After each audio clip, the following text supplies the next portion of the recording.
छत्रगुण महाराज असे जर असतील ना कलाकार, मी सकाळपर्यंत कीर्तन करेल बरं का. मला काहीच प्रॉब्लेम नाहीये. अरे काय काय गावात असं असतं महाराज, असं वाटतं मी उगाचच कीर्तनकार झाले बरं. खरंच वाटतं ना, लय महाराज आय्यात तर काय नाही. जाऊ द्या, आता काही म्हटलं असतं बरं का. पण ते नाही का, मी लय शान मला धावलदार म्हणा असं काम झालं महाराज. लय येडे राव. मी एका गावाला कीर्तनाला गेले, कीर्तन चालू होतं. कीर्तन माझं नव्हतं, दुसरं कीर्तन मी ऐकायला बसले होते. आता कीर्तन करणं असं समजायचं नाही की सगळी चिडी असतात. बरोबर. म्हणजे मी असं समजत नाही बरं का. असं समजायचंच नाही की सगळी 2-4 तरी शाणी असतात. मग मी पुढे बसले होते आणि कीर्तनकार फार सुंदर कीर्तन करत होते. पण कसं आहे ना, जर टाळकरी पकडण्याचं तिथं घोळ झाला होता. ती बी त्यांचा नव्हता, कार्यकर्त्याकडून झाला होता. हिथल्या कोणी सुद्धा मनावर घ्यायचं नाही बरं का. जस्ट विनोद आहे. कोणी सुद्धा मनावर घ्यायचं नाही, कारण अजून मला माझं पाकिट भेटलं नाही बरं का. जवळ भेटत नाही तवर तरी कोणी सुद्धा मनावर घ्यायचं नाही. मग महाराज पाकिटात घोळ झालता. काय घोळ झाला होता, ती ना पेटी मास्तरचे 500 ना टाळकऱ्याकडे गायनाच्याकडे गेले होते. मग आता कीर्तन चालू होतं आणि त्या दमच नाही निघाला पेटी मास्तरला.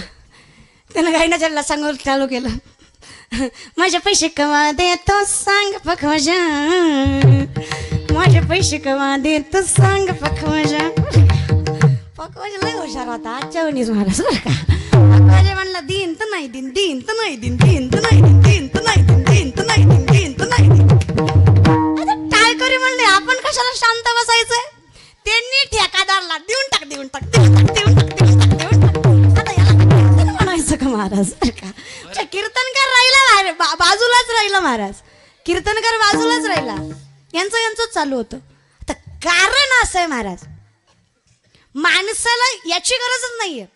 कीर्तन केलं बास झालं. कसं करायचंय ठीक आहे, तुम्हाला आवडतंय तसं करूयात, भगवंताचा काही विचार नाही, ठीक आहे, जसं पाहिजे तसं कीर्तन करूयात. पण माझं म्हणणं असं असतं की तुम्ही कसे दिसताय, तुम्ही कसे राहताय, किती सुंदर आणि किती टाईट कपडे घालताय, याच्यापेक्षा तुम्ही काय आचरण करताय हे जास्त महत्वाचं. मग कधी कधी मला कुणी सुद्धा की कधी कुणीही मला कीर्तनाच्या आधी बघावं, मी कधी सुद्धा कीर्तन करायच्या पोशाखात नसते. कीर्तन जर सोडलं तर कधीच नाही. त्यामुळे मला आता इथून गेलं ना, कुणालाच वाटत नाही मी कीर्तनकार आहे. काय बसलेले वाटतं का मी महाराज आहे? कुशाल नाही म्हणतो मग काय पत्राच आहे, महाराजच आहे की. तुमच्या वाटण्यामुळे मी बदलू राव का, मी जशी आहे तशी आहे. कुशाल नाही म्हणतात महाराज आहे, फक्त कसं आहे ना दिसत नाही.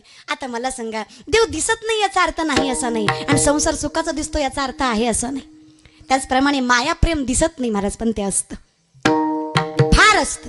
आम्ही करतो तो स्वार्थापोटी परमार्थ, पण भगवंत आपल्यावर प्रेम करतात ते निस्वार्थीपणे. कारण प्रेमच त्याला म्हणतात जे निस्वार्थीपणे केलं जातं.